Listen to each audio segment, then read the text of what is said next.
시청자 여러분, 특집 인터뷰 준비했습니다. 이재명 대통령 취임한 지 3개월이 지났습니다. 여러분 어떻습니까? 정말 우리 잘 가고 있습니까? 이재명 대통령에 대한 열렬한 지지 똑같이 유지하고 있지만 우리 기대했던 만큼 또 성과를 내고 있는 것 같습니까? 아니면 이런 부분은 좀 부족한 것 아니냐라는 생각을 할 때도 있습니까? 오늘은 정말 귀한 분 모시고 지난 새로운 정권 탄생, 그 이전에 4월 4일 날 윤석열 정말로 파면을 이끌어냈던 그 과정, 그리고 12월 3일 비상계엄 이후 정말로 따져보면 10개월 정도 되는 시간 동안 우리가 어떻게 살아왔는지에 대해서 한 번쯤은 진지하게 회고하면서 우리를 되돌아보는 시간을 가져보겠습니다. 삼선 국회의원이시죠. 서울 강서 지역구를 두고 계신 진성준 의원 모셨습니다. 어서 오십시오. 네, 안녕하세요. 아이고, 이런 주제로 이제 우리 스펙스에 처음 모셔서 전 영광입니다. 불러주셔서 감사합니다. 지금 삼선 국회의원이시고 강서의 지역구를 좀 두고 계신 거죠. 네, 강서 을구. 을지역구, 강서구는 이제 그 세명 국회의원이 있고, 갑을병 이렇게 세 개 있고. 선거구가 있습니다. 그리고 이제 을지역구시고 저희들이 있는 이곳이 강서병 지역구인데 그렇습니다. 희한한 일이 벌어졌습니다. 강서 을지역구 국회의원이 민주당 정책위원장을 하셨고 예. 강서병 지역구 국회의원인 한정혜 의원이 이번에 또 정책위원장이 되셨으니까 이웃 지역구에서 정책위원장을 이렇게 연거푸서 하는 아주 특이한 일인데 개인적으로 가깝게 지내시죠? 예, 그렇죠. 터가 좋은 것 같습니다. 그래요. 우리 저 한정혜 의원님하고는 19대 국회에 함께 들어왔습니다. 둘 다 비례대표로 들어왔는데 우리 한정혜 의원님은 20대 총선에서 당선되셔서 이제 4선 국회의원이 되셨고 저는 저 20대 총선에서 떨어졌습니다. 네. 그래서 이제 저는 3선이 됐는데 그 전에도 한정혜 의원님은 정책위원장을 한번 하셨었죠. 그랬다가 곧바로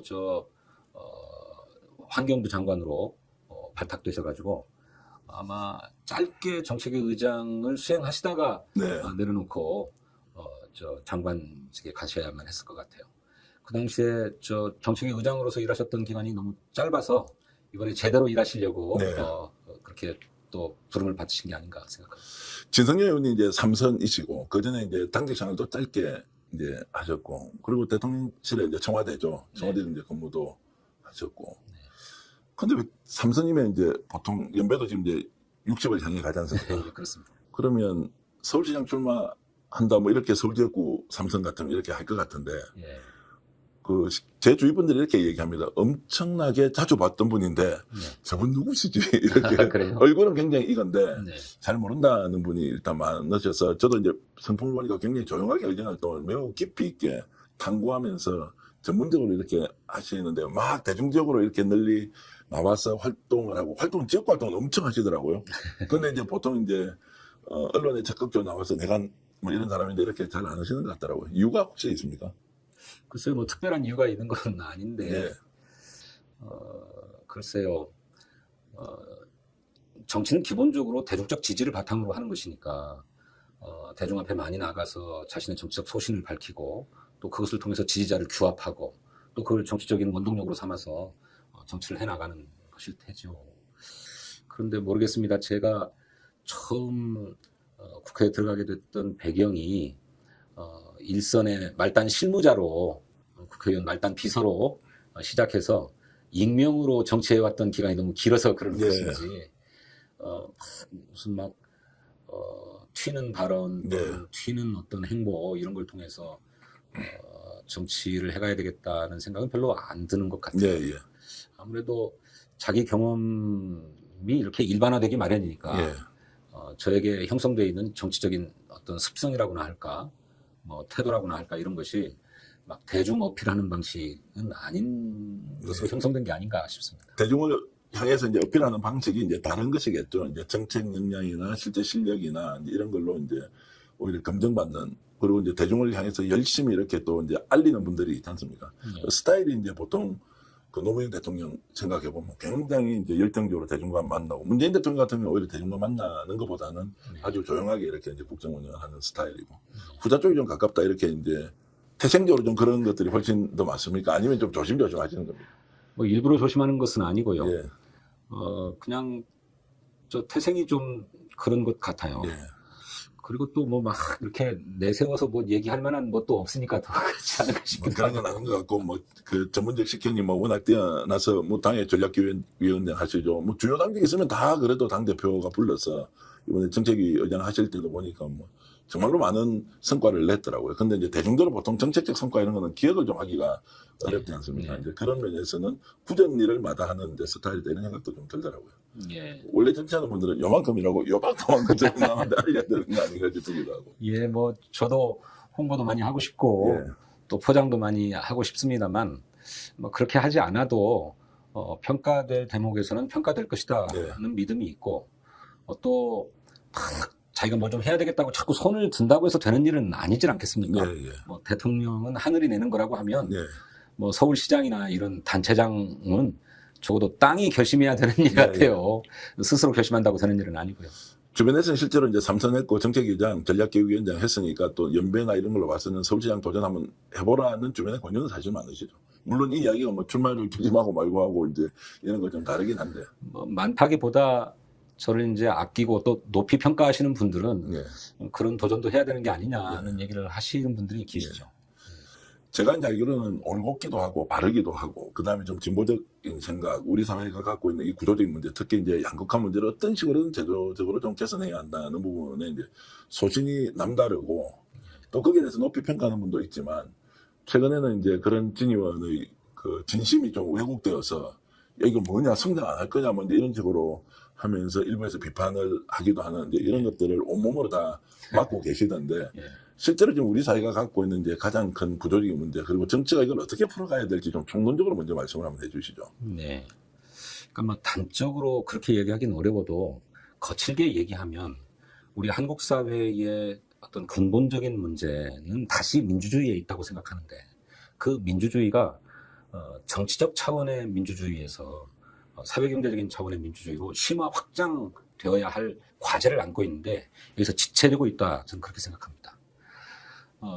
일반적으로 어느 나라가 민주국가냐를 판단하는데 마지막 준거가 있다고 하는데 그 준거는 선거를 통해서 여야가 교체되는가, 합법적인 선거를 통해서 이것으로 그 나라가 민주국가냐 아니냐를 판가름한다고 합니다. 그런데 우리나라는 이미 대통령 선거를 통해서 또는 국회의원 선거를 통해서 정권이 바뀌는 그런 역사를 반복해 왔기 때문에 이미 정치적으로는 민주화된 나라입니다. 뿐만 아니라 최고 권력자인 대통령이 국정농단을 저질렀다거나 또 이번처럼 내란 친위 쿠데타를 벌인 일이 있다면 국민들이 직접 나서서 그 권력을 끌어내리잖아요. 그런데 그것이 무슨 폭력적인 방식이 아니라 헌법이 정하고 있는 탄핵 절차를 통해서 파면하거든요. 이건 굉장히 고도의 정치적 민주주의를 구현하고 있는 것이다라고 네. 저는 생각해요. 그런데 이 민주주의가 보다 더 우리의 생활 속으로 심화되려면 이런 정치적 민주주의가 사회경제적 차원의 민주주의로 확장돼야 된다고 생각합니다. 그런데 이런 과제를 특히 민주당 정부가 수립됐을 때마다 안고 있었지만 그 전임 보수 정권에 의해서 저질러진 어떤 형식적 민주주의의 훼손, 파탄 뭐 이런 것을 맞아서 늘 정치적 민주화 또는 형식적인 차원의 민주화를 선결해야 하는 과제를 늘 맡게 되는 거라고 생각해요. 이 때문에 정치적 지체가 발생하고 있다. 저는 그렇게 생각합니다. 네. 근데 물론 이것을 뭐 정치적 민주화가 실현된 다음에는 사회경제적 민주화로 나아가야 된다라고 하는 단계론으로만 접근할 문제는 아니고 할 수 있다면 동시적으로 추진해야 될 일이지만 우리는 늘 그 동시적으로 나아가서 보다 더 근본적으로 사회경제적 민주화로 심화 확장해야 될 단계에서 늘 정치적 민주주의의 문제에 늘 직면해 왔다는 겁니다.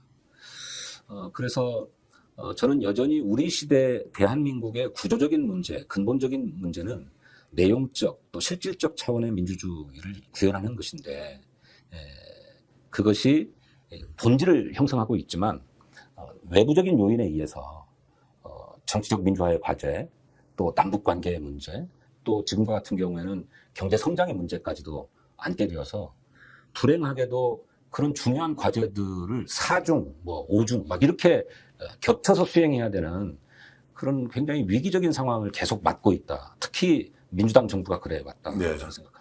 사회경제적 민주화라고 하면 이제 구체적인 내용은 좀 이따 설명을 좀 해주시고 이제 이 부분을 강조하면 필요성은 알겠는데 당장 나라가 어려운데 성장을 못하는데 경기가 어려운데 이거 뭐 어떻게 해야 되나 지금 평등 이야기할 때냐라고 이렇게 덩치를 지키면서 이것이 마치 민주당 정부는 성장을 하지 않는 정부인 것처럼 일종의 마타도 아니면 정치적 선전 그 언론 특히 보수 언론에서 아예 저 뭐 좌파 사상이다 이렇게 이제 공격을 하지 않습니까? 네. 근데 이런 부분이 실제로 맞는 것인지 아니면 어떤 부분이 아닌 것인지 좀 설명을 좀 해주시죠.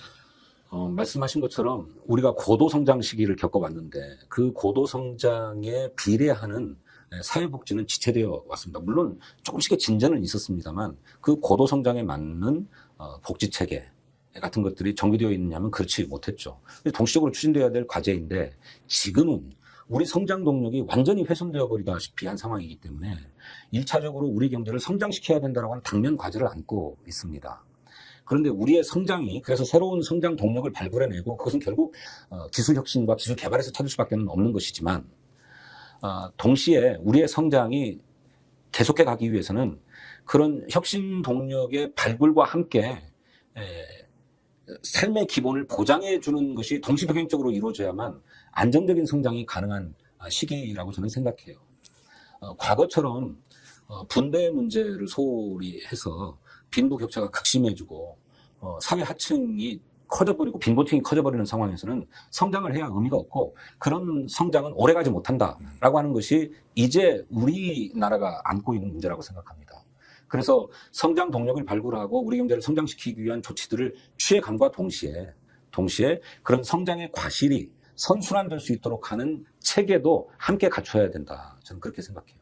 자, 그런 것이 지금 이재명 정부는 명확하게 목표의식을 가지고 대통령을 중심으로 가고는 있습니까? 예를 들어서 지금 뭐 성장 동력이 완전히 고갈된 상태에서 새로운 이제 성장 엔진을 만들자라고 하면 어떤 식으로든 성과가 나올 거지 않습니까? 네. 이걸 이제 사회적, 경제적 민주화 쪽으로 이렇게 할 수 있는 이런 태도도 함께 가고 있느냐 아니면 그건 지금 아직까지는 쳐다볼 겨를이 없는 것이냐 이런 부분은 어떻게 보십니까? 함께 가고 있다고 봅니다. 네. 두 마리 토끼를 다 잡아야 되는 어려운 일이긴 하지만 이를테면 한편으로는 상법을 개정하고 또 AI 혁신을 위해서 AI에 대대적인 투자를 하는 것을 한편으로 하면서도 대표적으로 노란봉투법 같은 것들을 네. 입법하고 실행하자고 하는 것 아닙니까? 노란봉투법이 곧바로 분배로 이어지는 건 아닙니다만 네. 우리 하청 노동자들에게 노동 기본권을 보장해주고 또 그런 활동 과정에서 발생하는 손해 때문에 천문학적인 손해배상 소송을 당하지 않도록 하는 일은 이를테면 성장을 추구하는 한편으로 이 성장의 과실이 우리 하층의 노동자들에게도 함께 공유될 수 있는 체계를 만들자라고 하는 두 마리 토끼를 함께 잡고자 하는 것이죠. 네. 근데 이제는 둘 중에 하나만 선택해야 된다라고 하는 것은 과거의 프레임이라고 하는 겁니다. 그것으로는 성장을 지속할 수 없다는 게 저의 생각이고요. 그 이재명 대통령도 그렇게 생각하고 있기 때문에 동시에 추구하고 있는 것이다. 물론 어려운 과제입니다. 네. 어쨌든 이제 동시에 가고는 있다. 그러나 이제 이게 국민적 지지를 받기는 상대적으로 다수 국민의 지지를 받기는 어려운데 소신 있는 목소리는 진이면 계속 내고 계시더라고요. 그래서 약간 불리한 경우도 있는 것 같고. 네. 특히나 이번에 금융투자세입니까? 지금 그 주식 양도소득세. 주식 양도소득세 관련해서는 예. 들어보니까 그건 당연히 내야 될 세금 같은데 이것도 뭐 제대로 처리가 잘 안 되는 것 같더라고요. 오히려 왜 주식 투자하는 사람한테 부동산으로 가야 될 자금이 주식으로 간다는 것은 이제 산업의 패러다임이 바뀌는 여기서 뭔 세금을 걷느냐. 이러죠. 우리 그러면 잃었던 돈은 다 어떻게 한단 말이냐. 주식은 버는 것만 있는 게 아니라 잃는 사람도 굉장히 많다. 이제 네. 이런 논리를 가지고 실제 내용이 잘 알려지기도 어려운 상황인데 그 부분은 잠깐 설명을 좀 해 주시죠. 그러니까 부동산에 과도하게 몰려 있는 시중의 자금이 주식시장 같은 좀 생산적인 분야로 돌아야 된다고 하는 데는 저희 이견이 없습니다. 저 그렇게 해야 된다고 생각하고 있고요. 그런데 이번 문제는 기왕에 입법되어서 시행을 눈앞에 두고 있었던 금융투자소득세가 예정대로 시행되었으면 일어나지 않았을 문제라고 저는 생각합니다.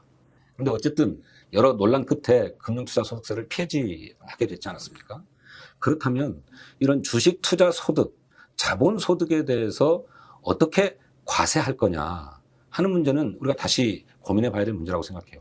이것이 코스피 5천을 국정과제로 하고 있는 이재명 정부의 목표와 상치되는 게 아니냐라는 말씀을 주시는 분들 계시는데 그 포기하는 게 아닙니다. 저희들이 상법 개정도 하고 또 2차 개정도 하고 또 다른 그 자본시장을 합리화하기 위한 입법 계획도 세우고 있습니다만 우리 주식시장을 활성화해서 코스피 5천을 달성하려고 하는 목표는 목표대로 추진해 나가되 국정과제가 그것만 있는 게 아니잖아요. 네. 우리의 무슨 돌봄, 의료, 교육 이라고 하는 우리 삶의 기본적인 요소들을 튼튼하게 보장하는 기본 사회로 또 나아가야 되겠다라고 하는 국정과제가 또 있지 않습니까? 이런 과제들을 수행하는 데는 그만한 재원이 또 필요한 거죠. 근데 이 재원을 마련하는 것은 다른 수가 없습니다.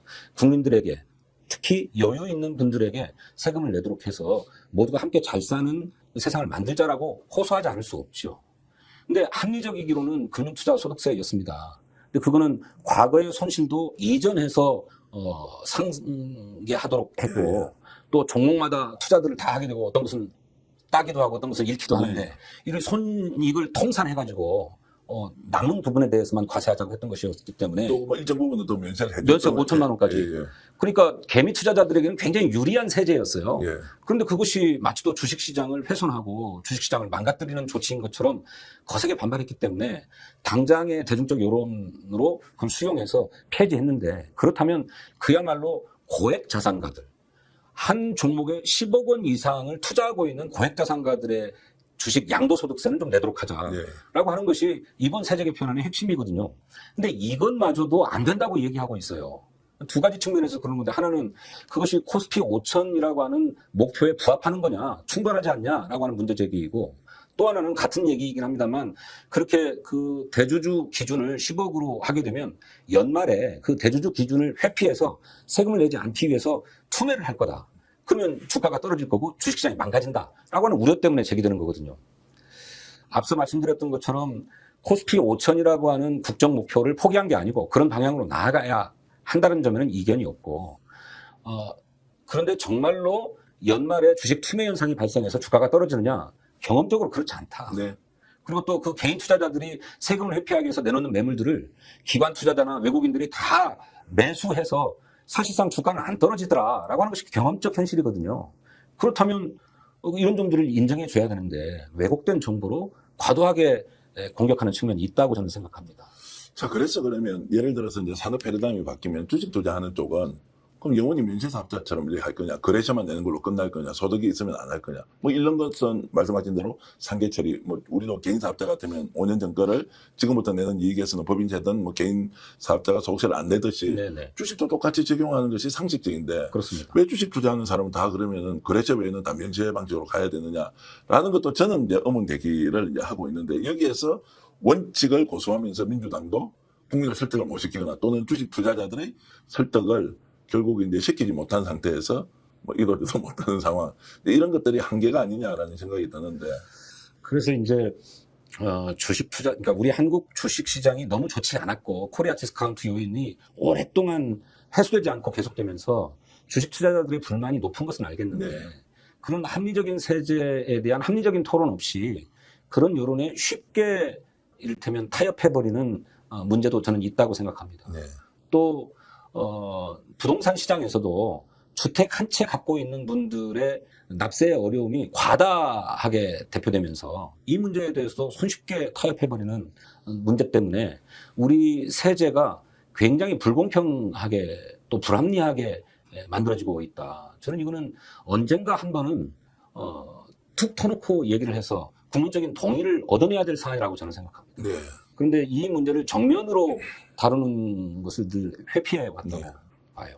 자, 그거는 어떻습니까? 이제 국민의 정책에 대한 이해도가 좀 낮아서 그렇다, 아니면 국회나 또는 정치권에서 설득을 좀 못 시키는 것이냐. 예를 들어서 종부세 논란 과거에 있었을 때 종부세 대상이 아닌 사람이 99%인데 네. 그 사람도 이 나라에서 왜 종부세를 가지고 다 사람 죽이느냐, 서민 죽이느냐 이런 걸로 탁 가버리니까 종부세 문제도 건들지는, 대상은 극히 제한되어 있는데도 왜 그렇게 대중은 반응을 할까?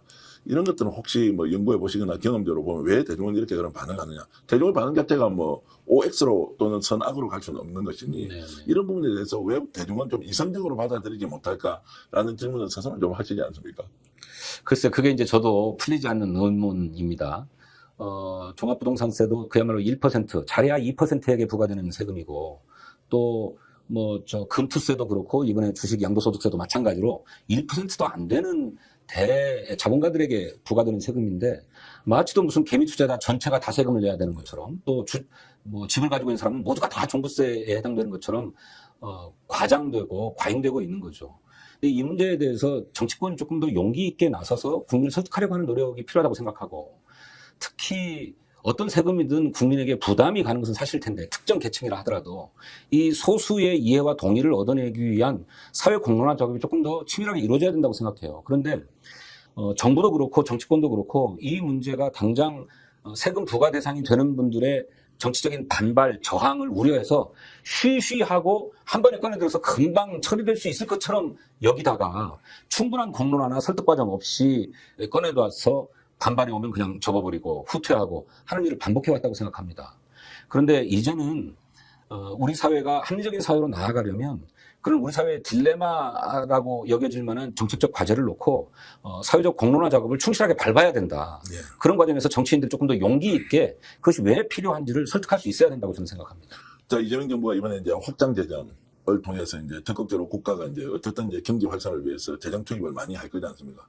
똑같은 문제가 이제 나라는 돈이 없고 세수는 더 줄어들고 기업은 어렵고 막 이런 이제 악순환 과정에서 좀 전에 지적하신 대로 소득이 있는 데서 좀 세금을 더 내야 하는데 그것도 한계가 있다. 결국 나라 빚만 늘어나는 거지 않습니까?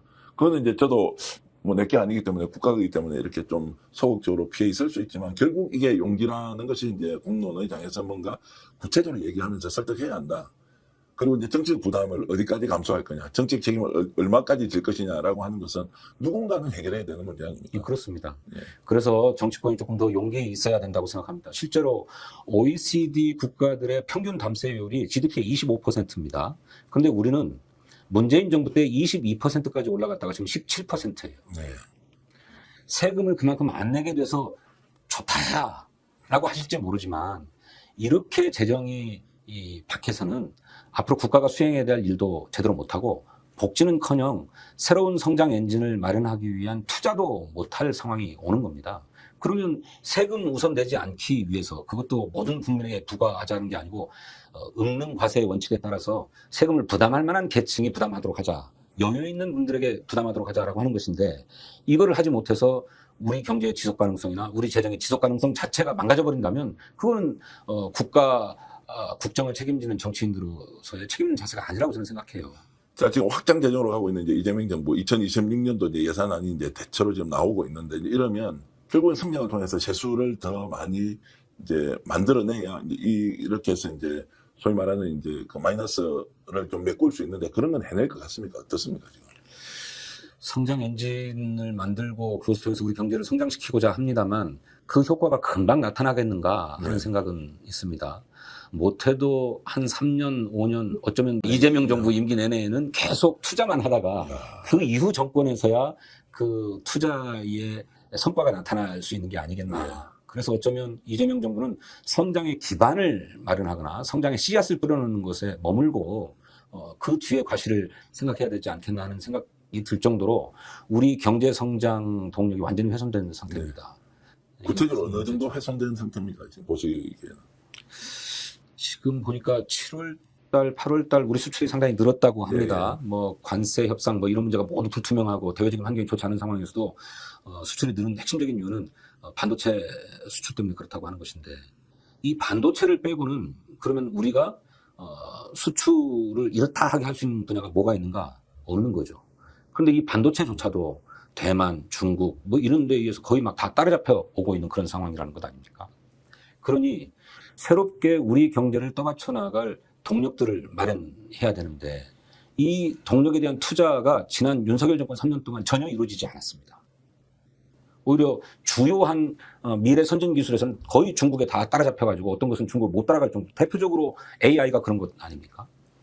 앞으로는 AI가 없이는 우리 산업활동이 거의 불가능한 상황으로 온다고 하는데 그 AI에서마저도 중국에 추월당해버린 상황이죠. 그러니까 이것이 앞으로 우리의 먹거리가 될 거다, 우리 경제를 떠받쳐 나갈 중심 동력이 될 것이다 라고 할 만한 게 없는 상황이에요. 그래서 우리가 선택적으로 그래도 그나마 경쟁력이 있다고 생각되는 분야들을 발굴해서 거기에 집중 투자를 할 수밖에 없는 그런 상황인데 이것이 투자한다고 금방 그 갭이 메꿔지겠는가. 투자액의 절대 규모에서 미국이나 중국을 따라갈 수가 없지 않습니까? 비중은 높아도. 그러니까 낙관할 수만은 없지요. 네.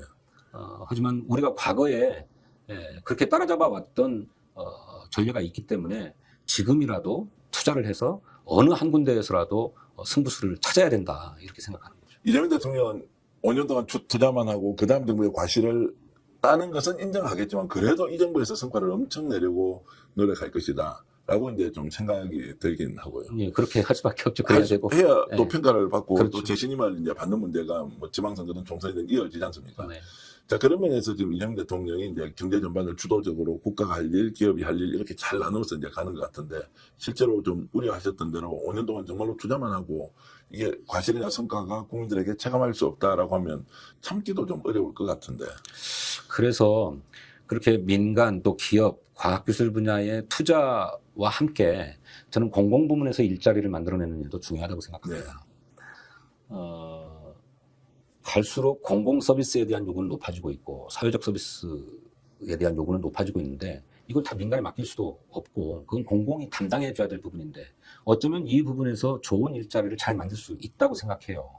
이 부분에 대한 전략적인 배려, 고려가 필요하다고 생각합니다. 이거를 도외시한 채 민간에서 일자리를 창출할 수 있도록 연구개발 분야에만 투자를 계속한다거나 하면 당장 일자리 성과가 안 나타날 수 있죠. 네. 그런데 지금 우리 국민은 경제적인 어려움으로 인해서 민생마저도 어렵기 때문에 일자리를 만들어내야 됩니다. 그냥 쉬었다라고 하는 청년들이 지금 100만에 육박해 가고 있는 상황 아닙니까? 그렇다면 이런 청년들에게 괜찮은 일자리를 제공해 줘야 됩니다.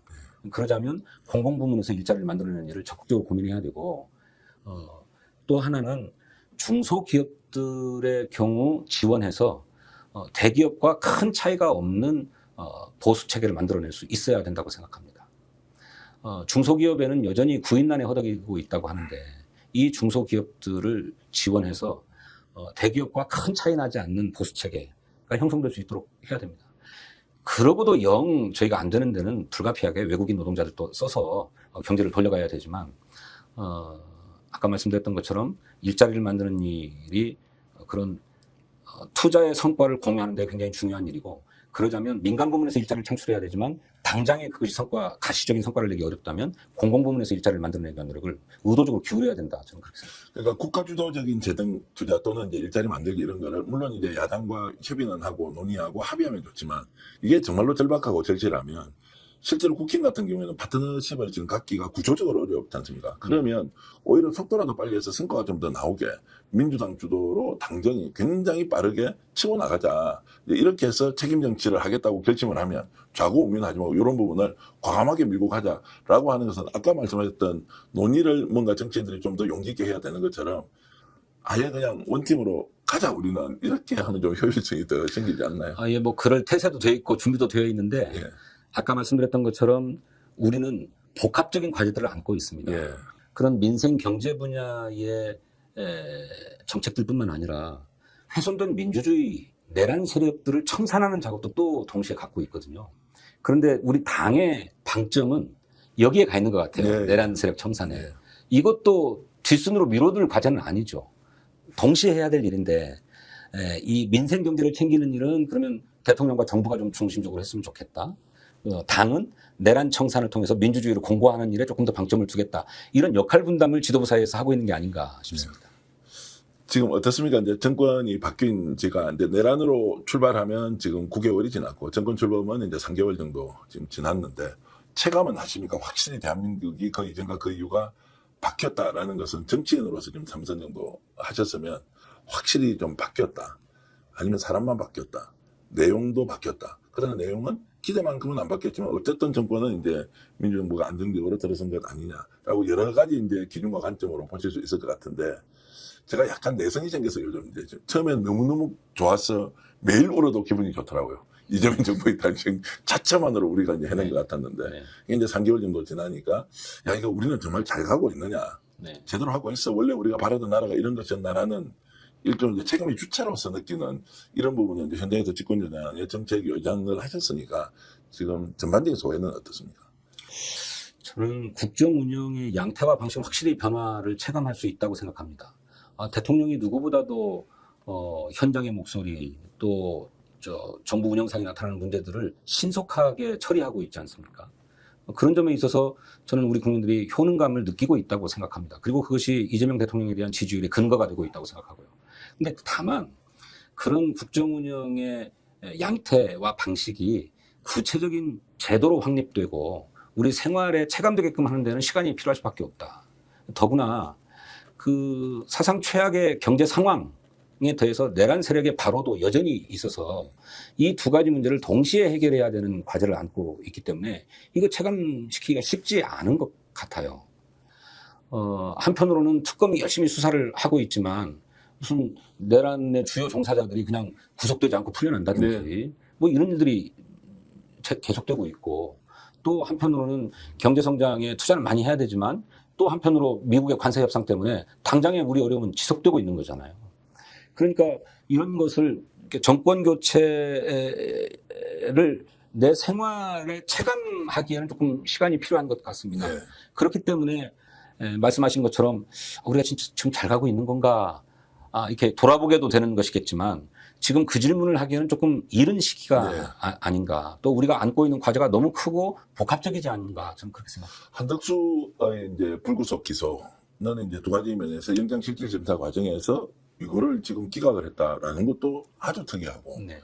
영장 제출도 하지 않고 그냥 바로 기소를 해버렸다는 것은 더욱더 놀랍고, 그러면 주요 임무 종사자냐 공범이냐 아니면 이제 방조범까지 내려갔는데 결국 한덕수는 살아나겠네. 그럼 본인 역할이 없었던 거야? 그럼 우리가 잘못 알고 있었는데, 이런 이제 근본적인 질문이, 내란 특검은 그러면 정말로 잘하고 국민을 위해서 공략해 가고 있는 거냐, 뭐 이런 생각까지 이제 드니까, 오히려 민주당이나 또는 뭐 법무부, 뭐 법무부가 직접 이제 관장할 수는 없지만, 이거 내란 세력 통칭은 그러면 제대로 되는 것이냐라는 또 이제 질문이 자연스럽게 생겨서, 야, 이런 부분이 진짜 나라가 제대로 가고 있다. 뭐 총론은 이해. 근데 강론에 가서는 이런 부분에 대해서는 어디 가서 따져야 되지. 예전에는 윤석열을 맞대서 싸우면 되는데 요즘 어디다가 비판하기 되게 어려운 거 아시죠? 그렇죠. 이제 그래서 이제 사법개혁의 과제도 제출되고 있는 것 같고, 네. 또 한편으로는 그 내란 특별 재판부가 필요한 게 아니냐 이런 얘기도 이제 올라오는 것 같은데, 저는 뭐 단적인 문제이긴 하지만 너무 그렇게 볼 필요는 없다고 생각해요. 지금 불구속 수사의 원칙이라고 하는 인권의 큰 원칙, 이게 사법부에 의해서 강조되고 있는 상황인 거잖아요. 그것도 알고 보면 이제 민주당에서 원래 이제 정말로 국민들을 위해서 인권 뭐 이런 거 강조하면서 불구속 재판을 또 그렇죠. 당연히 추진을 해봤지 않습니까? 민주당만의 문제는 아니고 그게 헌법상의 원칙이기도 예, 예, 하죠. 예, 예.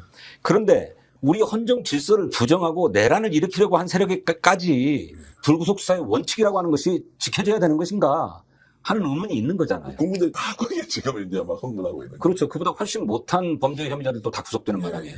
그러니까 그런 어떤 국민의 법감정과 법적 원칙 사이의 균형 감각이 우리 사법부에도 필요하다고 생각해요. 그런데 우리 사법부가 독립재판부잖아요.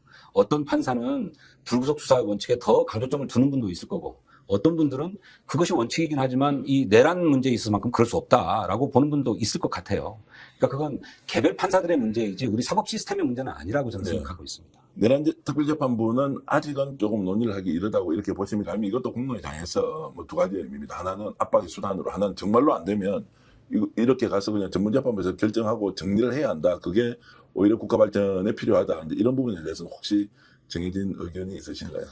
저 개인적으로는 법원이 이 문제에 대해서는 성찰할 필요가 있다고 생각합니다. 네. 지금 지규현 판사를 중심으로 한 재판부가 내란 사태의 중대성을 제대로 인식하지 못한 채 그간의 재판의 행태에서 납득할 수 없는 재판 운영들을 해왔거든요. 이 부분에 대해서 대법원 차원에서 분명한 경고와 성찰이 있어야 된다고 생각합니다. 그게 수행되면 구태여 특별재판부까지 필요한가? 저는 그렇게 생각해요. 네. 그런데 수많이 문제 제기가 되었음에도 불구하고 지규현 판사가 여전히 내란 재판을 담당하고 있고, 그런 과정에서 이해할 수 없는 재판 진행이 되고 있기 때문에 그것이 계속된다면 저는 심각하게 고려해야 된다. 그래서 박찬대 이제 원내대표, 지난번 이제 당대표 후보가 이걸 이제 발의를 일단 했지 않습니까? 네. 이 부분은 실제로 이제 공론의 장에서 좀 다루어지긴 하겠습니까? 민주당 내부 분위기로 보면 어떻습니까? 저희 당의 법제사법위원들은 내란 특별재판부가 필요하다는데 공감을 하고 있습니다. 네.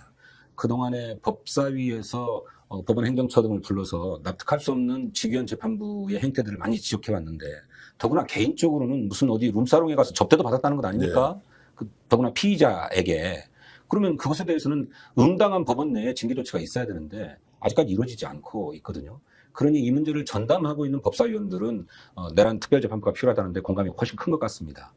그렇지만 아직 그 법원의 그 사법 행태들을 다 알지 못하는 의원들 사이에는 그 문제를 좀 어떻게 바라봐야 되나 하는 상황에 있다고 보여집니다. 근데 이제 단면적으로 보면 그 법원 행정처가 지난번에 직연의 이제 일종의 일탈 행위든 뭐 범법 행위든 불법 행위든 그 문제에 대해서는 굉장히 시간을 질질 끌면서 결론을 안 내고 있다가 네. 내란 특별재판부 하니까 하루도 지나지 않아서 이거 사법권의 독립성을 침해하는 것이다라고 바로 이제 이렇게 견해를 내는 것. 이것도 저는 일반 국민의 감정으로 야, 저 사람들 특이하다. 자기들 문제에 대해서는 저렇게 민감하게 하면서 실제로 국민들이 이 사람이 어떻게 했는지 내부 감찰에서 결과를 알려달라고 하는 것은 아예 덮고 있다. 네. 직연이 잘못 없으면 잘못 없다고 얘기하면 될 거 아닙니까? 그렇습니다. 그것도 국민들이 판단할 몫이고 네. 잘못이 있으면 징계를 하면 되는데 왜 이것도 하지 않으면서 이 문제는 이렇게 민감하게 반응하느냐. 그것도 좀 비상식적이라는 생각이 좀 들었습니다. 글쎄요. 그래서 이제 우리 사법부가 국민의 일반 법 감정이나 이런 문제들을 자꾸 이렇게 반추해보려고 하지 않고 그저 사법부 자체의 논리로만 사안에 접근하는 것이 한계를 갖고 있는 거라고 생각합니다. 근데 이 점에 대한 맹성이 필요하다고 생각하고 네. 그 때문에 그것이 안 이루어진다면 사법부도 개혁하겠다라고 하는 얘기를 하는 거죠. 어쨌든 그런 상황이 오면 지금 이 상황이 개선되지 않으면 당연히 내란 특별재판부까지도 민주당이 예. 밀고 가야 한다는 게 이제 진 의원의 이제 네. 견해로 제가 이제 정리를 하겠습니다. 그렇습니다. 정치 지금 하신 지 몇 년 되셨습니까? 글쎄요, 이제 제 이름 걸고 한 정치는 2012년에 이제 국회의원 됐으니까, 예. 벌써 이제 13년. 13년. 이렇게 됐네요. 의정활동 23년 중에서 이제 빠진 게 그러면 20대, 21대, 20대 때, 예. 그때 이제 빠졌고. 4년간. 그 4년 동안은 이제 저 청와대 근무를 하셨습니다. 네, 정무개혁비서관으로 한 예. 1년 했습니다. 그러면 뭐 경험은 이제 다 해보셨고. 어떻습니까? 점점 할수록 이게 정치가 훨씬 더 국민들에게 효능감 있게 좀 이렇게 하도록 좀 이렇게 발전을 하는 것 같습니까? 아니면 오히려 시간이 지날수록 정치의 질이 좀 더 떨어진다? 뭐 이런 것들은 어떻게 느끼세요? 아닙니다. 저는 정치의 질은 과거에 비해서 훨씬 좋아지고 있다고 생각합니다. 예. 제가 국회의원의 말단 비서로 일했던 시기를 포함해 한 30년 됐는데요. 제가 보좌관 비서관으로 일할 때에 비하면 지금 정치인들의 업무의 강도나 또는 국민들과의 소통의 자세나 비교할 바 없이 크고 깊어졌다고 생각해요. 예.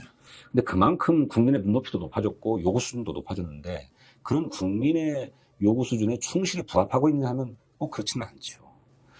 그것은 우리 정치 지형의 양극화에도 원인이 있다고 생각합니다. 너무 정치적으로 극단화되어 있다 보니까 저는 그것은 민주당 탓도 일부는 있겠습니다만 국민의힘이 극우화된 탓이 훨씬 크다고 생각하는데 그것 때문에 정상적이고 합리적인 정책 논의나 토론이 불가능해요. 모든 사안에 대해서 정치적으로 접근한다는 말씀이죠. 제가 얼마 전에 금융권 인사들이 모인 포럼에 나가서 토론을 한 적이 있는데 저 상대 패널로 국민의힘의 기획재정위원이 한 분 나오셨어요. 원화 스테이블 코인을 도입하는 문제와 관련해서 토론을 하는데 저희는 대통령 선거 때도 공약했고 국정과제에도 포함됐고 당연히 원화 스테이블 코인을 발행해야 되겠다고 생각한다.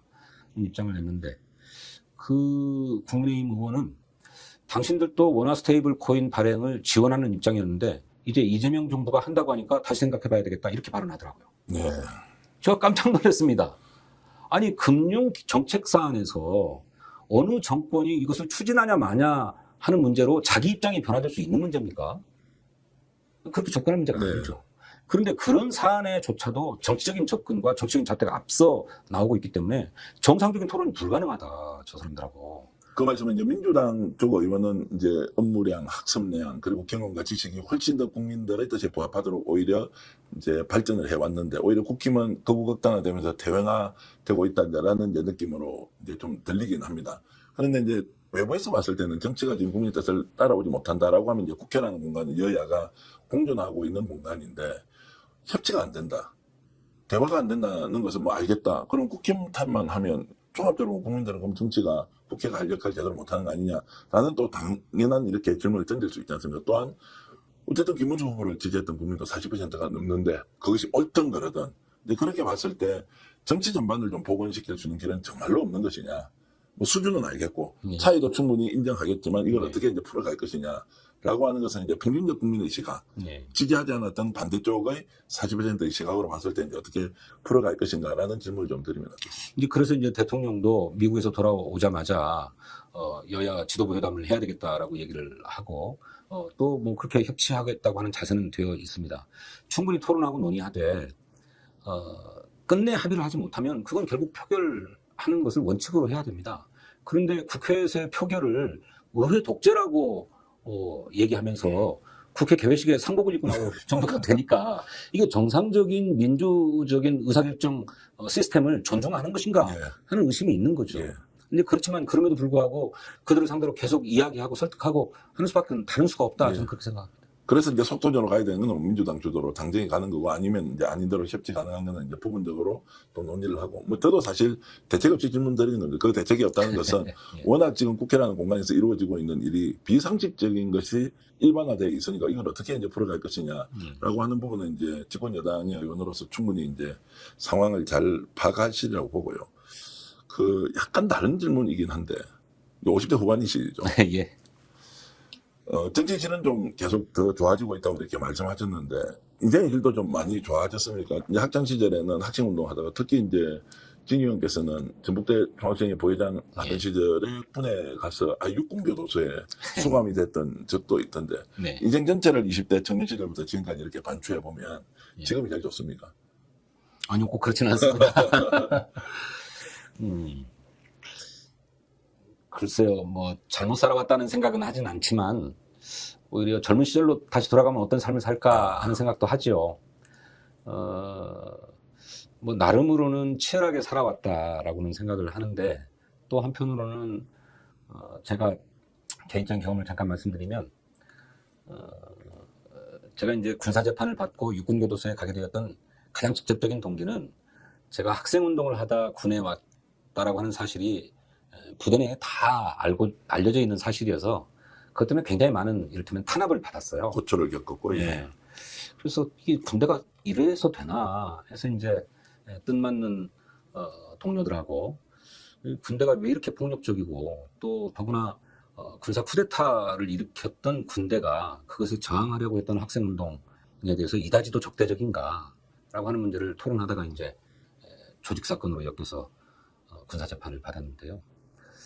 군사재판을 받고 사단에서 보통 군사법원 재판을 받고 항소를 하면 고등군사법원에서 재판을 받게 되는데 그렇게 되면 육군교도소로 이감을 가게 되고 계룡대에 있는 군사법원에서 재판을 받습니다. 근데 재판을 받기 위해서 계룡대에 갔더니 우리 군의 지휘부의 규모와 위상이 어마어마하더라고요. 그 뭐 팔각형의 건물로 뭐 아주 훌륭한 대학 캠퍼스 같이 넓은 공간에서 막 별 단 분들이 막 일을 막 하고 있고 이런 모습을 보면서 야, 짱돌 하나 들고 세상을 변혁시키려고 했던 게 너무 무모했구나 하는 성찰도 하게 됐습니다.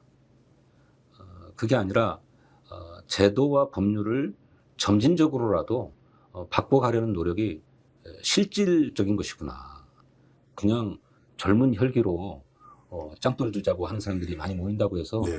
바뀌는 게 아니구나 하는 생각을 하게 됐어요. 그래서 이제 결국 제도 정치권에 몸담는 계기가 됐는데 그 시절에 치열하게 살았다라고 하는 것은 그 나름으로 지금 제가 정치를 해나가는 동력이기도 하지만 그 시절과 지금을 비교해 보면 그때 열정 못지않게 뭐 나름의 고난을 겪으면서 저 스스로를 돌아보고 성찰하는 계기도 되었다 그렇게 생각합니다. 육군교도소에 얼마나 계셨습니까? 육군교도소에 살았던 기간은 아마 한 3개월인가. 네. 그러니까 수감 시간은 한 3개월 그 당시에 했습니다. 육군교도소에 산 건 그렇고 예. 이제 그렇게 해서 그 앞으로 감옥살이 할 날이 많으면 예. 군대를 전역시켜서 민간 교도소로 넘깁니다. 예, 예. 그렇게 해서 이제 민간 교도소에서 산 것을 토탈하면 3년 6개월 감옥에 살았습니다. 실제로 너무나 고통스러웠을 거 아닙니까? 그 수감 생활이라는 것은 뭐 눈앞이 깜깜했을 거 아닙니까? 뭐 아무것도 안 보이는 거, 그럼 학교로 돌아갈 수 있을지 없을지, 뭐 법학도로 갈 수 있을지 없을지 그런 순간순간을 지낸 걸 다시 이제 되돌아보면 어떻게 그 당시의 상황을 겪었었던 고통을 이렇게 극복을 하신 것 같아요. 글쎄요. 그래서 처음에는 그런 어떤 과거 학생운동 방식에 대한 성찰과 반성 이런 것들로 좀 힘들었죠. 네. 그런데 이제 나중 되면 방법론상의 변화, 좀 더 유연해지고 조금 더 점진적인 변화, 과거에 혁명, 변혁 뭐 이런 걸 꿈꿨다면 이제는 개혁, 뭐 개선 이런 것이 현실적인 방안이 아니겠는가라는 고민을 하면서도 우리 사회의 근본 문제에는 변화가 없다.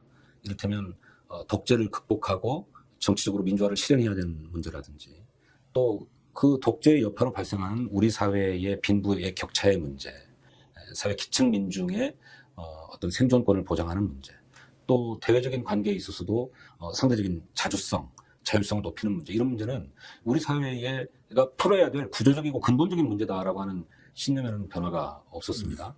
그리고 어쩌면 그 당시에 그런 신념이 지금 정치활동을 해나가는 동력이 되고 있다고도 저는 생각합니다. 과거 학생운동 또는 뭐 이제 청년 시절에 그런 이제 일종의 과정이 어떤 사람은 정반대로 네. 극우 세력으로 가가지고 예. 막 이렇게 표현되는 분들도 간혹 보지 않습니까? 네.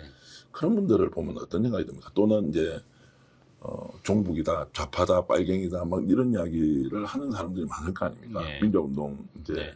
경험 있는 분들한테 이제 이런 것들을 이렇게 이제 막 정치하는 내내 많이 들었을 거 아닙니까? 네. 그럴 때는 어떤 생각이 솔직히 드시나요?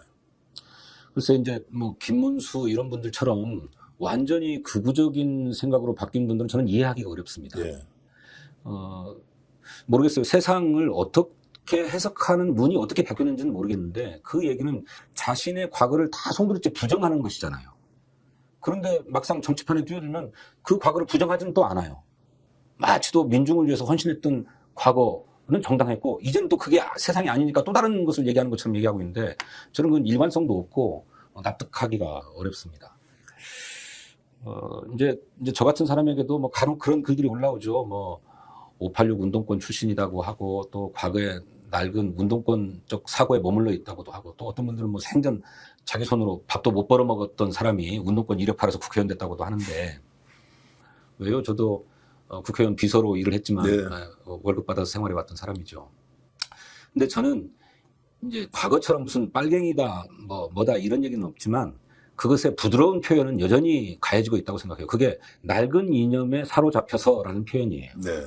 근데 이것은 말을 그렇게 했을 뿐이지 사실은 당신은 빨갱이다, 종북이다 뭐 이런 얘기와 하나도 다를 바 없는 얘기죠. 그 얘기를 좀 부드럽게 표현하는 것일 뿐이라고 생각해요. 근데 그것이 민주당 내의 정치인들이나 또는 민주당의 지지자들한테서 나오는 얘기는 참 견디기 어렵습니다. 제가 금투세 도입을 얘기하거나 또는 부자 감세에 반대하거나 했을 때마다 돌아갔던 얘기가 자본주의를 전혀 이해하지 못하고 낡은 이념에 사로잡혀서 과거 운동권식 이념을 고집한다. 이 얘기거든요. 네. 근데 그 얘기는 이념이란 말로 돌려서 얘기했을 뿐이지 너 빨갱이다 라고 하는 얘기와 하등 다를 바 없는 얘기라고 저는 생각합니다. 그런데 그게 정말 낡은 이념 때문에 그런 얘기를 하는 것인지 우리 사회의 빈부의 격차의 문제 또 그로 인해서 발생하는 사회적인 차별과 배제의 문제는 없어진 것인지 저는 물어봐야 된다고 생각해요. 네. 그런데 민주당의 강령에도 그렇고 또 민주당의 많은 대부분의 국회의원들이 우리 노동자 농민을 비롯한 우리 사회 민중의 생존권의 문제 또는 경제적 권리, 평등한 권리의 문제 이런 문제 다 입으로 얘기하거든요. 근데 막상 이것이 구체적인 정책으로 입법되자고 할 때는 굉장히 타협적입니다. 예. 저는 그것이 민주당의 한계라고 생각해요. 우리 민주주의의 수준이 가면 갈수록 심화되고 확장돼야 되는데 그 심화 확장은 정치적인 차원의 것도 있지만 사회경제적 차원의 것도 있어야 되는 거고 마땅히 이 부분에 조금 더 우리 민주당이 힘을 기울여야 된다고 생각해요. 우리는 독재에 맞서서 정치적 민주화를 실현해온 정당입니다. 김대중 대통령이 군사 독재로부터 사형 선고까지 받아가면서 민주화 투쟁을 하셨던 분 아닙니까? 그 피가 민주당에 흐르는 건 당연하고 따라서 정치적 민주주의에 대단히 예민하고 민감한 것은 사실입니다. 그런데 그것만큼 사회경제적 민주화의 문제도 우리가 예민하게 받아들일 수 있어야 된다. 근데 이 부분에 있어서는 입으로는 머리로는 그게 맞다고 생각하면서도 당장의 저항에는 쉽게 타협해버리더라. 그런데 정치적 민주주의에는 저항이 없냐 하면 그렇지 않잖아요. 극우 세력을 중심으로 해서 보수 세력들이 완강하게 저항하지 않습니까? 이 독재를 청산하고 내란을 청산하자고 하는 데에도 정치적 반대 세력이 있어요. 이것에는 일체의 타협이 없는데 네. 사회경제적 민주화의 문제에 있어서만큼은 늘 타협한단 말이죠. 저는 이게 민주당의 한계다. 의원님과 비슷한 생각을 하는 분들이 좀 있습니까? 아니면 정말로 가뭄에 콩나듯이. 있겠지요. 왜 없겠습니까? 근데 다 그걸 왜 맞아요. 정복론을 향해서 이걸 논쟁을 하면 당장 정부가 선택을 못하는 뭐 한계가 있다 하더라도 지속적으로 문제 제기를 하면서 어떤 부분까지 우리 사회에서 타협을 해낼 것이냐 아니냐라고 하는 것은 누군가 문제 제기를 하지 않으면 결국에는 사회적 불평등이 심화되지 개선되지는 않을 것이다 이렇게 생각할 수밖에 없지 않습니까? 그렇죠. 저도 오늘 말씀 들으면서 참 이런 부분 우리가 놓치고 있구나. 어쩌면 성장의 신화에 다 갇혀서 우리도 그 기득권 안에 이미 들어와 있으니까 그렇지 않은 쪽을 상대적으로 못 보는 거 아니냐. 이거 보라고 해서 민주진보가 있는 것인데 네. 뭐 이런 생각까지 좀 드네요. 외롭겠습니다. 아니요, 저 심정적으로 저의 이런 의견에 동의하시는 분들 많이 있을 거라고 생각해요. 근데 이제 그분들이 여러 가지 이유로 그걸 밖에 피력하지 않을 뿐이죠. 그것이 정부에 부담을 줄 수 있겠다, 또는 당의 지지율이나 이런데 부담이 될 수 있겠다라고 하는 정무적인 판단들 때문에 하고 싶은 말도 꿀꺽 삼키는 경우도 많이 있을 거라고 생각해요. 네. 그런데 저는 뭐 그런 측면도 있을지 모르지만 이런 문제를 내놓고 얘기해야 우리 사회의 문제를 해결해 나가는 계기가 마련된다고 생각해요. 실제로 한 30% 정도 되는 유권자는 정치에 관심이 없죠. 선거에도 참여하지 않습니다. 대통령 선거쯤 돼야 한 75% 네. 정도의 투표를 보이는데 여전히 25%는 무슨 이유에서든지 투표 안 하잖아요. 이분들은 정치에 아무런 기대가 없는 겁니다. 근데 이분들이 이렇게 정치에 기대가 없고, 그건 곧 정치에 기대가 없다는 얘기는 나라에, 국가에 기대가 없다는 얘기가 되는 건데, 이들을 방치해놓고 어떻게 우리 사회가 발전해 갈 수 있겠습니까? 저는 이분들의 목소리를 대변해야 된다고 생각하고, 누군가는 이것을 대변하면 할수록에 정치적 지반이 넓어지는 거라고 저는 생각해요. 그러니 누군가는 이 목소리를 계속 내서 누군가는 우리를 대변해서 그런 목소리를 내는 분도 있구나. 그리고 이런 목소리가 점점 커지면 우리에게도 살 길이 열리겠구나 라고 하는 희망을 줘야 된다고 생각합니다. 그런 분들이 좀 많이 나왔으면 좋겠는데 현실적으로는 이제 얼마나 될까. 자기 걸 좀 던지고 이익 없이 가치만을 가지고 이렇게 이제 일종의 좀 올인을 해야 되는 상황인 것 같은데 어쨌든 외롭지 않게 투쟁을 하십시오. 옆에서 그냥 박수는 좀 치고 있겠습니다. 이런 말씀 좀 드리면서 네, 고맙습니다. 이재명 대통령 요즘 심정이 어떨까 이 질문을 좀 드리고 싶은데 대통령이 어떻겠습니까? 지금 초긴장 상태에서 잠도 사실 잘 못 주무시고 뭐 이렇게 짧게 자는데 엄청 깊이 자고 이러면서 하나하나 놓치지 않기 위해서 정말로 만기 전략을 하고 있다고 들었는데 네. 개별적으로 개인적으로 소통을 좀 하시고 이렇게 하십니까? 어떻습니까? 아닙니다. 대통령과 뭐 개별적으로 소통하기는 어렵죠. 예. 대통령은 뭐 문자 메시지든 무엇이든 하고 싶은 얘기 있으면 하라라고 말씀을 하시는데 뭐 그렇게 개별적으로 자꾸 얘기하는 것이 아니라 시스템 속에서 소화해야 된다고 생각하고요. 네. 대통령은 마음이 급하실 거라고 생각합니다. 정말로 아까 제가 말씀드렸지만 막 사중의 과제를 안고 있어요. 내란도 청산해야죠. 잃어버린 성장 동력도 마련해야죠. 남북 관계도 정상화시켜야 되겠죠. 거기에 국민의 생명과 안전도 책임져야 된단 말이죠. 또 관심 문제는 얼마나 또 큽니까? 관심도 굉장히 크고요. 이런 문제들을 동시다발적으로 다 빈틈없이 챙겨야 되니까, 그리고 그런 가운데서도 국민이 체감토록 해야 된다고 하는 것 때문에 대통령이 굉장히 마음이 급할 거라고 생각해요. 그러니까 당신 표현대로 하루 24시간으로 부족하다, 한 30시간 됐으면 좋겠다, 이런 말씀을 하실 정도 아니겠습니까? 이제 그것이 지속되어서 시스템이 받쳐주지 못하면 그야말로 대통령이 혼자 뛰어다니다가 네. 별 성과도 못 낸 채 주저앉게 될 것이고요. 시스템이 뒷받침되면 성과를 낼 수 있을 거라고 생각합니다. 이 시스템을 지금 갖춰가는 단계에 있다고 생각해요. 네. 그래서 조금 지나면 조금 더 체계적으로 움직이고, 또 당과 정부 사이에, 또 정부 내에 부처별 역할 분담들이 이루어지면서 자기 역할들을 할 수 있게 되지 않을까, 그렇게 생각합니다. 지금 민주당은 정청래 대표 체제가 아주 원팀으로 잘 가고 있다. 이렇게 이제 우리가 보면 되겠습니까? 일부에서는 뭐 박찬대 후보가 대표가 됐으면 훨씬 더 원팀이었다. 이렇게 보고, 이번엔 또 정청래 대표가 저렇게 그 검찰 해체와 관련된 이런 논란도 딱 정리하는 거 보니까 오히려 정청래 대표가 잘 됐다. 뭐 이렇게 판단하는 분도 있고 한데, 어쨌든 지금 당정 간에 이렇게 원팀으로 속도를 서로 맞춰서 가는 것은 혹시 국회가 좀 뒤처지는 거, 집권 여당이 조금 늦은 거 아니냐, 아니면 정상적으로 잘 가고 있다. 이 부분은 어떻게 평가하십니까? 그 당내에 지난 전당대회의 결과를 부정하는 사람은 없습니다. 네. 없고, 이제 심정적으로 기층 당원들 사이에서 뭐 박찬대 의원을 지지했던 분들로서는 뭐 정청래 대표의 하는 일이 조금 마음에 안 들어 하는 부분도 있을 수 있다고는 생각하는데, 전체적으로 보면 뭐 그런 것은 아니고 네. 원팀으로 가고 있습니다. 최근에 이제 검찰 개혁 문제와 관련해서 특히 검찰의 수사권을 분리시켜서 수사기관을 별도로 만드는 중수청을 별도로 설치하는데 이 중수청의 소관을 어디로 할 거냐 하는 문제를 가지고 당내 의견들이 좀 나오고 있는데 이건 그야말로 세부적인 문제에 불과하죠. 검찰을 개혁해야 되겠다. 그리고 검찰 개혁의 요체는 수사권과 기소권을 분리시켜서 검찰은 기소 전담 기관으로 만들고 수사 전담 기관을 별도로 둬야 되겠다라고 하는데 이 일을 하는 사람은 없습니다. 근데 이 소관을 어디로 할 거냐 하는 문제를 갖고 의견의 차이가 있는 걸 갖고 심각한 당내 갈등이라거나 분열이라거나 이렇게 보는 거는 과도한 얘기이고 그런 문제가 아니죠. 네. 저는 현재까지는 잘 가고 있다 이렇게 생각합니다. 제가 좀 주제는 게 부탁 말씀 하나 드리면 이재명 대통령이 나라 걱정은 국민 중에서 제일 많이 할 것 같은데 유불문하고 이재명 대통령이 지금 추진하고 있는 국정 운영 전반에 대해서 진성준 의원님을 필두로 진짜 똑같은 제2, 제3의 이재명이 좀 많이 나오면 원팀이다 아니다에 대한 선언적 의미보다는 정말로 이렇게 산적한 난제, 정말로 낱마처럼 얽혀있는 이런 국정의 어려움들을 잘 풀어갈 수 있지 않을까. 국민들이 울면서 이재명 정부의 탄생을 바랐던 그 순간이 불과 좀 3개월 됐거든요. 그 전에 노심초사하면서 압도적으로 이길 줄 알았는데 사실 압도하지 못했다는 그 아쉬움이 아직도 대통령 지지율이 회복되지 않는 것. 내란 정책에도 있지만 정말로 이제 결국에는 결과로서 국민들에게 이제 선물로 또는 성과로 이렇게 검증받아야 하는데 그런 부분에서 더 열심히 뛰어주시면 어떻겠느냐 이렇게 주제는 있게 말씀드리는데.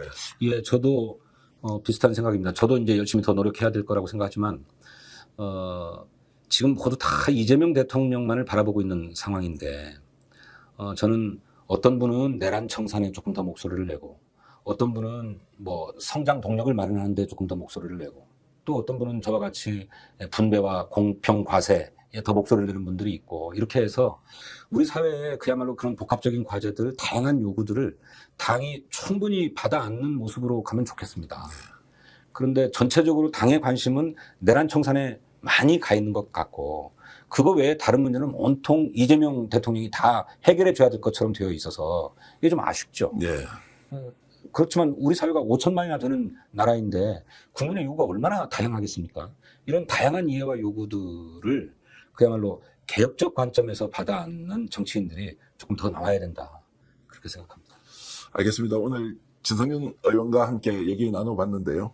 저도 많이 배우고 있습니다. 시간 가는 줄도 몰랐고요. 진성준 의원을 오랫동안 봐왔던 원로 정치인 한 분이 이런 얘기를 하시더라고요. 진심, 진정성 하나는 수십 년 동안 봐왔지만 단 한 번도 흔들린 적이 없다. 수없이 많은 오해와 억측이 본인을 둘러싸고 있을 때도 일관되게 그 상황은 진실이 밝혀질 것이라는 확신을 가지고 뚜벅뚜벅 걸어오는 사람이다.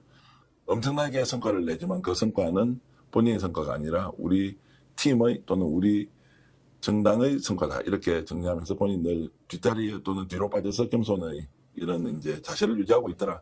이게 제가 존경하는 한 정치인 원로 선배님께서 하셨던 말씀인데 오늘 말씀 들으면서 진심에 대해서는 충분히 공감하고 혹시라도 진성준 의원에 대해서 오해를 하셨던 부분이 있으면 좀 찾아서 공부해보면 그런 게 전혀 아니다. 그는 금융 관련된 그 여러 가지 세제 개편의 문제도 마찬가지고요. 또 여러 가지 오해가 있었다라고 하는 이런 소위 말하는 인터넷에 검색하고 나오고 있는 이런 내용들이 하나도 사실이 아니다. 결국 이제 윤석열 정권의 피해자이기도 한데요. 오늘 이 인터뷰를 통해서 의원님은 의원님대로 역할, 우리는 또 우리 국민으로서의 역할이 무엇인지 이재명 정부 성공해서 함께 한 번 더 결의를 다지는 시간이 됐으면 좋겠습니다. 오늘 이렇게 인터뷰 응해주셔서 고맙습니다. 아이고, 감사합니다. 자, 시청자 여러분 감사합니다. 제가 오늘 특집 인터뷰 모두 마치겠고요. 제 뒤쪽에 나와 있는 능이 백숙입니까? 광고 좀 하겠습니다. 유황 먹은 능이 오리 백숙 55,900원에 총 9인분인데요. 3.6kg짜리가 3팩인 것은 대한민국에서 찾아볼 수 없는 스픽스몰의 공동구매 사이트에서만 존재하는 것이다. 확실하고요. 무엇보다도 드셔보신 분, 저도 먹었는데 정말로 진국처럼 느껴져서 야, 이런 거 어떻게 만들어서 온라인 쇼핑몰에서는 훨씬 더 비싼 가격에 판매했는데 이번에 스픽스몰이 공동구매로 여러분들께 선보이고 있으니까요. 이용해 주시면 고맙겠습니다. 스픽스몰 공동구매 사이트로 거듭나고 있는데요. 늘 잘 나가고 있는 연일 매진 행렬 목포에서 만든 자연산 민음회도 24,000원이면 대한민국에서 구할 수 없다. 이 말씀을 드리면서 제가 광고를 하니까요. 여러분들 좀 많이 사주시면 좋겠네요. 약간 쑥스럽습니다. 의원님하고 굉장히 진중한 얘기하다가 이렇게 이제 했는데 오늘 시청해주신 여러분께 진심으로 감사의 말씀드리고 저희들도 뚜벅뚜벅 열심히 걸어가겠습니다. 고맙습니다. 자연산 목포 미네회 400g 한번 보십시오. 푸짐합니다. 이걸요 대한민국 최저가격 도전하는데요. 택배비 포함해서 24,000원에 오늘 주문하면 내일 바로 배송해드립니다. 주문 폭주하고 있습니다. 굴의 껍질, 뱃살 골고루 이렇게 잘 준비가 되어 있습니다. 우와, 맛을 보니까요 놀라운데요. 확실하게 보증합니다. 서피스몰 공동구매에서만 여러분들 찾아볼 수 있습니다. 드시고 있는 게 뭡니까? 와, 한우 뭉티기 그리고 육회인데요. 어떻게 이렇게 맛있습니까? 당일 도축한 제품 여러분께 보내드리고 있는데 가격 29,900원에 총 400g 대단한데요. 와, 쉽게 먹을 수 있다는 여러분 행운 아니겠습니까? 저 믿고 한번 드셔보십시오. 완전 맛이 짱입니다. 자, 직접 먹어보겠습니다. 네. 자, 어떻습니까? 우와, 육회 그리고 뭉티기. 우와. 자신 있다. 비교하라. 스피스몰.